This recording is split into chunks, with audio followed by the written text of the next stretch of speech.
Hello and welcome to another edition of the Moving Iron Podcast. This podcast is proudly provided by Axon, helping dealers move more iron for almost 100 years. Find out more at axontire.com. Axon was started almost 100 years ago out of a passion for keeping agriculture moving. It's that same passion that drives them today. With a vision for a better experience for both farmer and dealer, they set out to create a better way to move more iron. When you partner with Axon, you get immediate access to a full range of products and solutions designed to meet the complex needs of today's grower. Axon carries all major brands and sizes of tires, wheels, and tracks.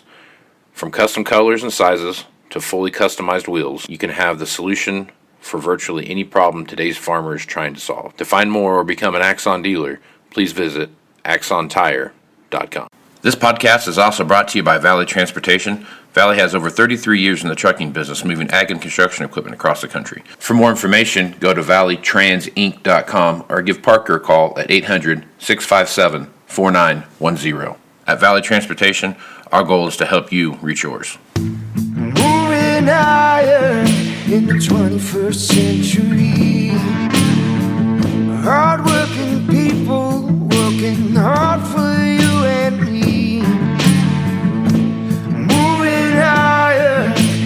Time and time again, through the years you'll find us here. Moving Iron. Hello and welcome to Moving Iron Podcast. Marcus with Shawn Hackett. This edition of the Moving Iron Podcast is brought to you by Axon Tire, helping dealers move more iron for the past 100 years. For more information, head over to axontire.com. If you're looking for a solution to help your salespeople sell more stuff and close big deals, check out the great products at Arrow CRM with heyaero.com. Also, Valley Transportation has 33 years of hauling ag and construction equipment across the country. Valley Transportation, our goal is helping you to reach yours. Shawn Hackett is with Hackett Financial out of Boca Raton, Florida, and Shawn's nice enough to come on a couple times a week to talk about what's going on in the marketplace. And Shawn, I think before we get too far down this path here, you probably ought to acknowledge what's going on in the South there, and especially in Kentucky with the tornadoes. And that was a freak thing. Came out of nowhere. Nobody had predicted that it was going to be anything of that magnitude. They're looking for some rough winds and those kind of things. And the rough wind they got was an F5 tornado that stayed on the ground for 250 days. And there's several people have lost their lives, and there's still a lot of people missing. So thoughts and prayers go out to the folks out there in Kentucky right now. And this is going to be a difficult time, especially with this being the Christmas season. So, Shawn, I guess we've talked a lot about weather volatility here on this podcast over the last, since you've been on here, and this is a lot of the same stuff that you've been talking about, and the atmosphere getting all stirred up and what that looks like. So I guess, kind of what's your thoughts on what you see right now with the weather? And I know you've put out about 2 or 3 podcasts here in the last month alone, just on that topic alone. So I guess you take a look at the weather situation that we see right now heading into, this winter season that we've talked about. What's your thoughts? Well, remember, Casey, what causes this weather volatility is the amplitude, this undulating jet stream. Mm-hmm. So if you look at some of the measures of that, the Arctic oscillation, if it goes negative, it's showing it undulating. It's now negative. The NAO, the North Atlantic oscillation, when it goes negative, it's showing undulation. It's now negative. The EPO, which is the Eastern Pacific oscillation, when it goes negative, it's showing an undulating. It's now negative. So all these things are telling you that our jet stream is getting very amplified.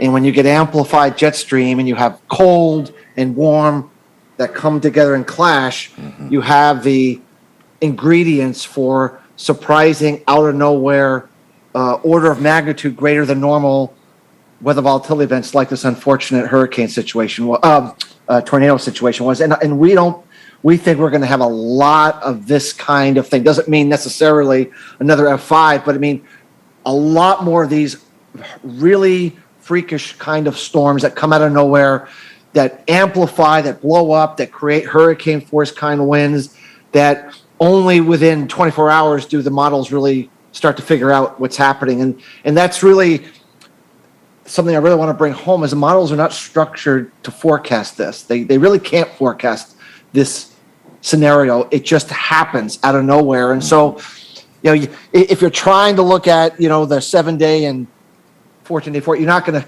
you're not gonna get these forecasts in advance. You have to be very mindful. The micro forecasting in your area to when these things all of a sudden start to blow up and amplify. But bear in mind, we think this is going to be an ongoing theme all the way into the spring, Casey. And there's going to be a lot more surprises to come in terms of weather volatility, like this kind of a situation with storms that's going to create a lot of problems and a lot of issues, both for infrastructure, for unfortunately people's lives, and obviously it can impact production of energy and that sort of thing. So it's something that we've been anticipating we would see, and really here's the first.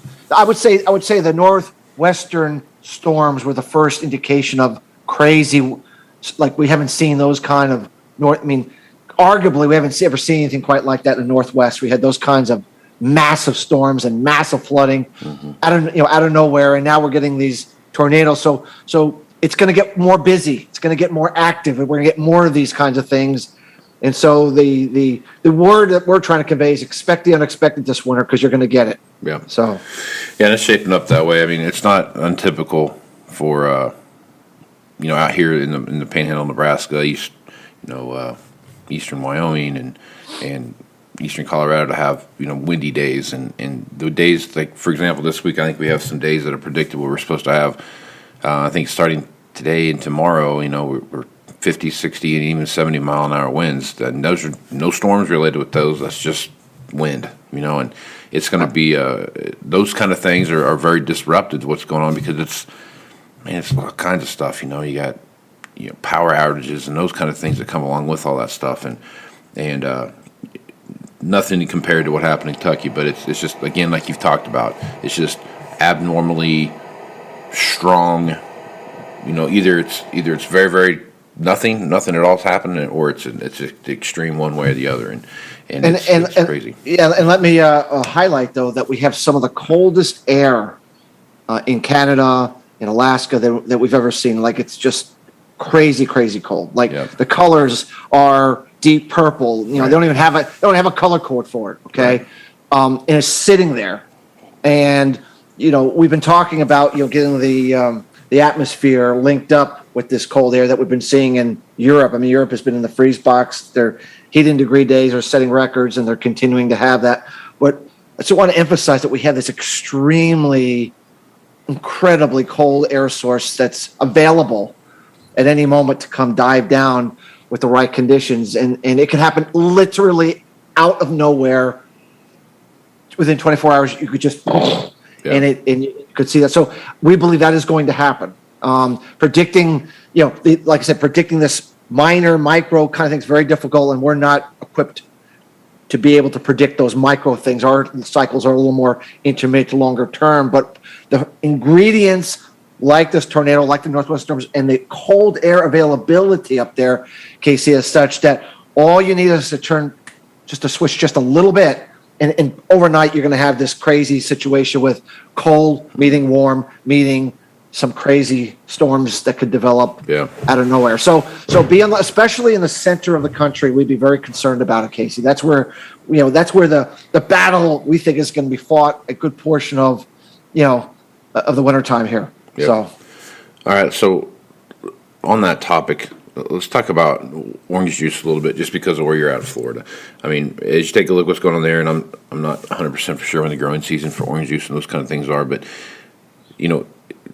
even though it's wintertime and some of these trees are kind of laying off a little bit of production, and they kind of go into somewhat quasi dormancy of sorts, it's still Florida, right? And it's still 75 degrees on a cold day in Florida. So, if you look at all that stuff going on, you get these things kind of going crazy like that.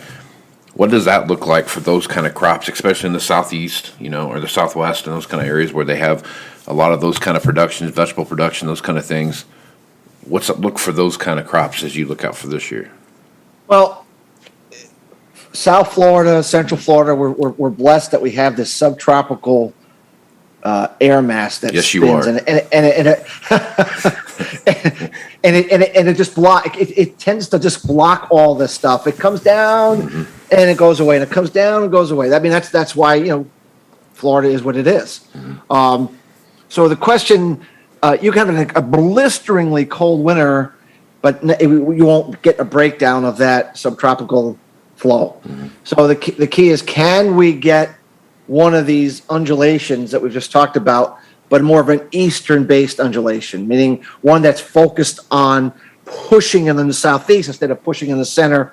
And if we do, that's how you get yourself a frost. Yep. A very, very cold air mass that it essentially has to get to south of Orlando, and you'll do what you need to do. And the last time we really had that was, trying to remember, I think it was 2010, 2011 winter, I believe, was the last time that we had one of those take place, where we had this big Arctic push that temporarily displaced this subtropical zone.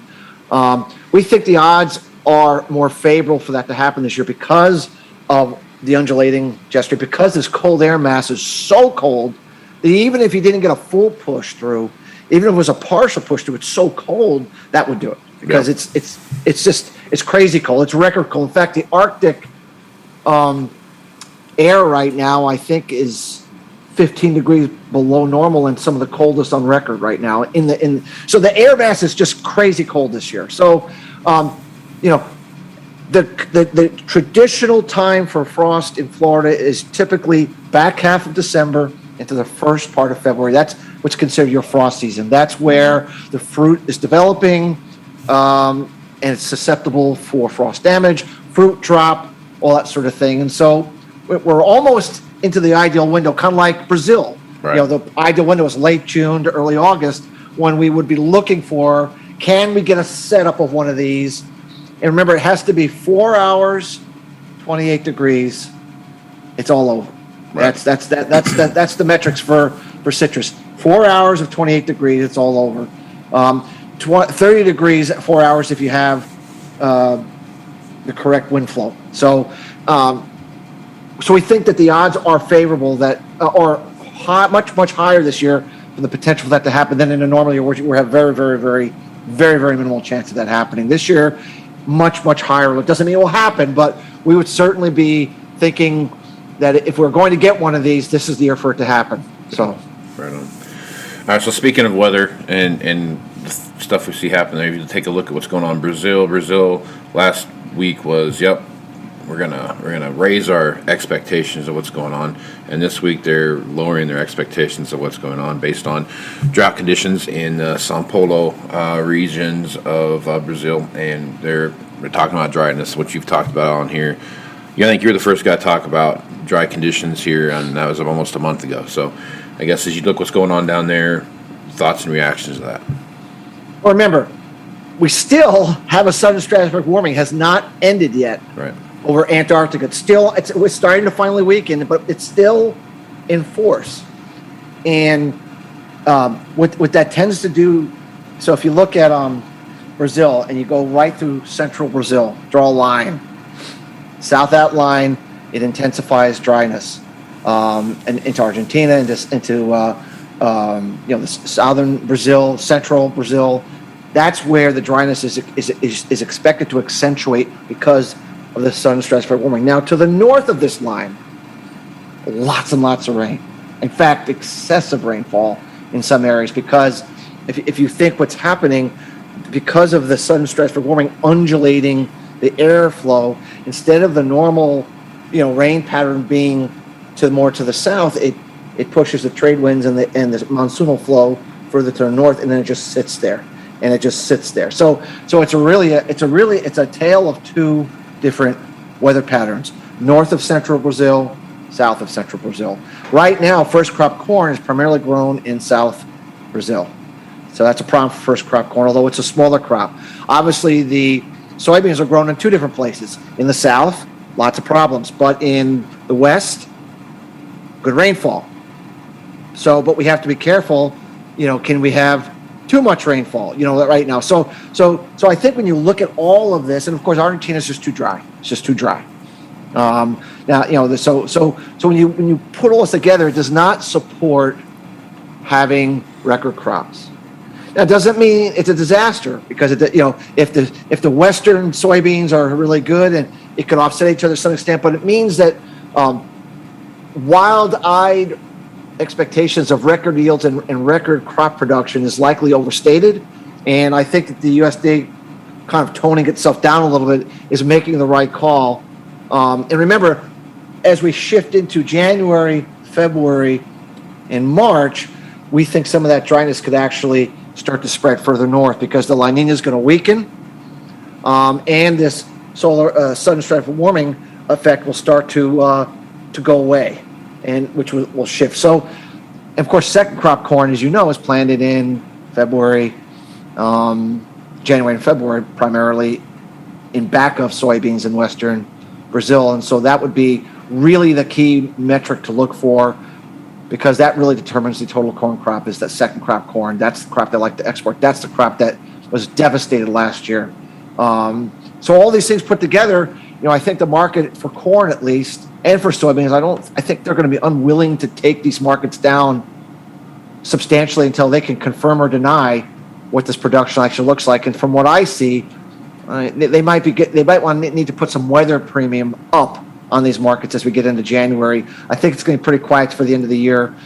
It typically is. I don't see any, the market's not going to get too worried until January. But from once we get into mid-January, I think the market could start putting weather premium back into these markets and saying, maybe we overplayed how good these crops are, and maybe we actually got to dial them down quite considerably. And I think that's what's going to happen. Yeah. Yeah, it looks like that's the way they're headed. It should look at what's going on there. So now you've got all kinds of stuff going on right now, and you look at wheat and what they're doing on there. Russia and Egypt talked about joining forces together and making a trading company in Egypt, which I'm not 100% sure what the outcome for that would be, but they're working diligently on that and looking at logistics-free zones and those kind of things to make those things happen. So this looks like Russia's trying to find a better place, I guess. I don't know if that's the right word to get their crops to export out of. I mean, I guess is that kind of end game there, Shawn? Is that what you're seeing there? Well, that they went from being a player to being the player in wheat, Yep. and now they have a good hand. The world is short of wheat. They are a prolific producer of wheat, and they're holding wheat back with export taxes, and they're playing games in Ukraine because they want to get greater control over wheat. Wheat is a key ag market in the world, a key strategic ag market in the world, and one where they can exert great influence and get great concessions, because you really can't do without it if you don't have it. And so I think they're just feeling that this is a time for them to exert their influence when they have a good hand and try to change the whole grain belt in Russia, Western Russia, that whole area. They're just, as you said, change how things are done with greater Russian control. And does that mean they go to war? Does that mean, I don't know what it means. No, but other than there's geopolitical risk right now. We've talked about it even a year ago that was starting to develop. And of course, one of the reasons wheat has been so strong here is a worry about, well, what happened, if they decided to get into Ukraine and play games with their exports. Right. And don't forget, Ukraine's also a very important corn exporter. A lot of people don't realize how big they've become in the corn export business. So there's a geopolitical issue beyond weather here that I don't know how to forecast that, Casey. I just don't know how to forecast, but it's there, and it could blow up at any time and create spike trades in these markets. But when it's all said and done through it all, Russia still needs to sell. They still need to raise money. They make money by selling oil and agriculture, and they do need to ultimately do that. So all that supply will eventually come to the market. It's a timing issue. Is it going to be available now, or is it going to be available next summer? Whenever it becomes available, you're going to have one heck of a decline in wheat prices for a while. Yeah. So it seems to me right now, what they've decided with these export taxes, are going to keep them on till June. It just looks to me like they're going to try to keep wheat really, really tight and keep their hands on it to try to effectuate change, and then maybe unleash a lot of this wheat over the summertime. That's what it looks like to me. And if that's the case, then any weather issue at all that occurs over the winter into the spring is going to be really, really hypersensitive, because without their supply, we're really tight in the wheat market right now. Yeah. So, all right. So we've talked about the hog markets and the cattle markets here, and you're looking at seasonal lows and those kind of things. But that the the box beef prices have still just been getting hammered. I don't know if that's obviously some of that is, I was at this grocery store the other day and I was going to buy some steaks for something, and I bought something different because the steaks I was going to buy were like $18 a steak. I mean, it was just crazy right now what prices are, and fortunately we have a beef in the freezer now, so I don't have to worry about that, but those kind of things are starting to kind of stack up, and you're starting to see where, like right now, the choice beef yesterday kind of firmed up from that slaughter we saw over the last couple of weeks. But man, the choice boxes they're still getting beat up pretty good. And I mean, as you look at that, obviously it's an inflationary thing. We've seen the price at the store and those kind of things, but also mixed with some seasonal lows. As you look at what's going on with that particular segment of the beef market, what's your thoughts there? Well, I think, we've had an issue with this record packer margin situation for almost 2 years now. Right. The fire, the lockdowns, right. and they have this massive historic margin, not just for a month or two, for years they've had it now. And, with all this problem with inflation that's becoming uncomfortable with politicians, there's a lot of pressure on why there's this huge margin from what they're paying for the price of the animal to what is being sold to you. When you said you went out and said, "Oh my gosh, I'm not paying that," right. It's too high. The end user price is unjustified, and or the cattle price is unjustified, and or both. Meaning, the cattle price is too low and the beef. So I think the powers that be, are saying this has to compress. Meaning, we need to get these prices back into balance with what you're paying for the animal. Because we're not going to let you gouge like this anymore. I'm just speaking out loud. I am no expert on ag policy and politics and what the packers, but there's a tremendous amount of pressure. Every day I see stories about, how, what's going on. How can we get rid of this packer manipulation, cartel, whatever you want to call it. I've read all kinds of different words, terminology about it, but it can't continue like that. It shouldn't continue like that, and it won't continue like that. And I think maybe part of the decrease in the price of the box beef price is people like you saying, you know what, no, that's too much for me, and so the demand's falling back a little bit. And I just think it's also pressure from above on retailers and on the packers, and saying, guys, look, we understand you need to make money.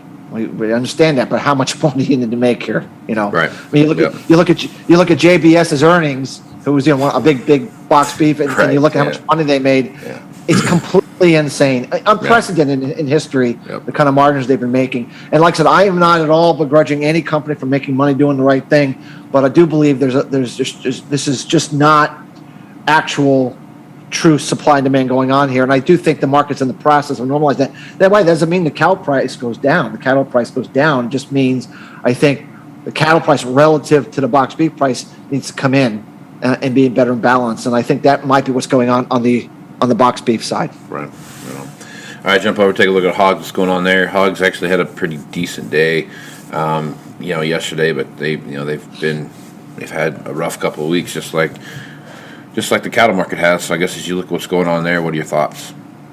Well, remember, the pork side is totally different. We need exports, and a lot of them, and we need China exports, and a lot of them, or else we're totally out of balance. Right. The cattle market doesn't really need that. Yeah, we exports are somewhat important. Don't get me wrong.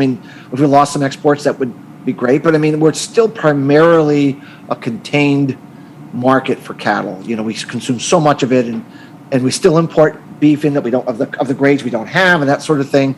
But in the hog business, we gotta sell to others because we overproduce based upon our own needs.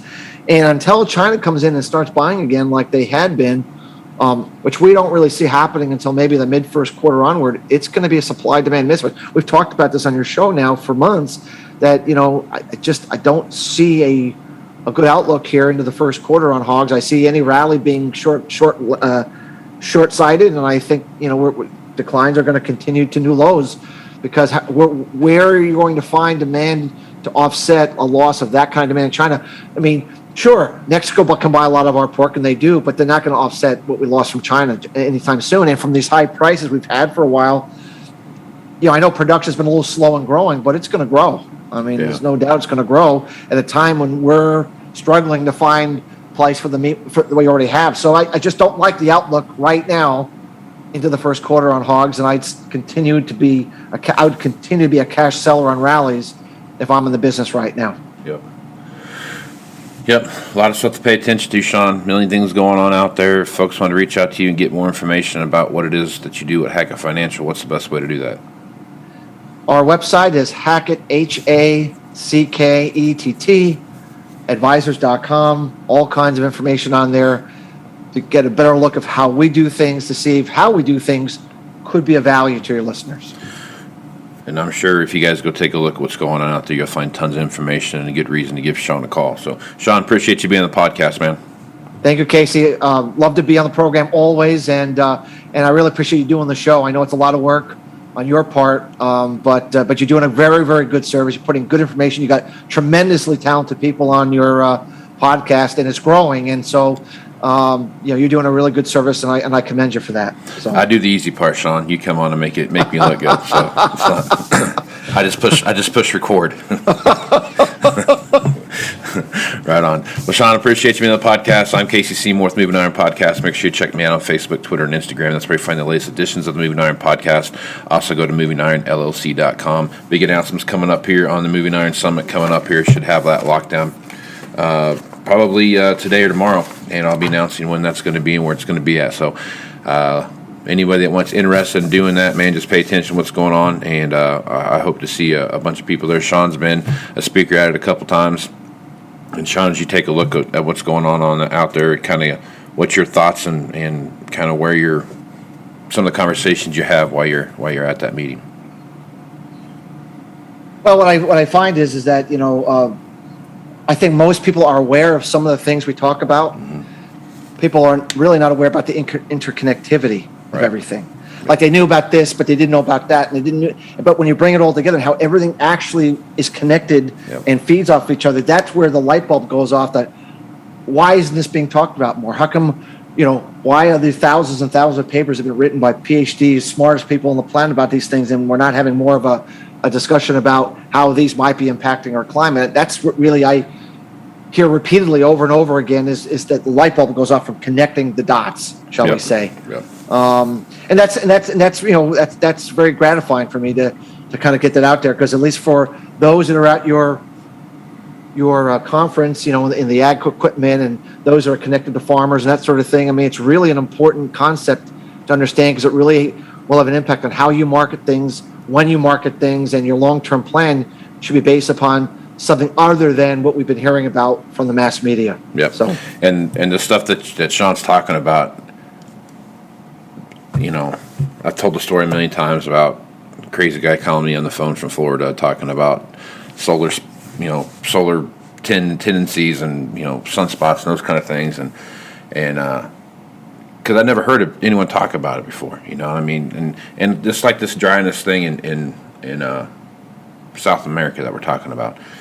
Last month Shawn came on, talked about that, and he said, it's because of this, one of the 3-letter acronyms that you use over Antarctica. Sun and stratospheric warming over Antarctica. That's the one I'm looking for. And that no one else talked about that kind of stuff. And so those are the kind of things that you're getting from Shawn when he's on the podcast. And it's also, that's the kind of stuff that you're getting from the speakers that come and talk at the Moving Iron Summit. So anybody interested in that, pay attention for more information. And guys like Shawn come on and make me look good. So it's an easy deal. So with that, I'm Casey Seymour with Shawn Hackett. Let's go some iron, folks. Out. You want to have a meaningful competitive advantage to help sell more equipment. Whether you represent the sales, parts, or management department of an implement dealership, there's a surprising amount of complexity when it comes to tire, wheel, and track technology. Let Axon worry about that so you can get back to supporting your customers. Axon has leveraged years of experience to create a streamlined process that gives you a proven path to help today's grower and sell more equipment. The roots of their organization go back almost 100 years to the invention of the rubber tractor tire. Supporting agriculture is the number one driver of Axon, from product development through sales and service.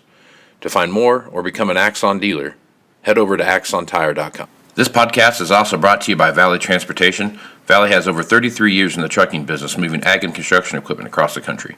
For more information, go to valleytransportation.com or give Parker a call at 800-657-4910. At Valley Transportation, our goal is to help you reach yours. Moving higher in the 21st century. Hard-working people working hard for you and me. Moving higher, time and time again.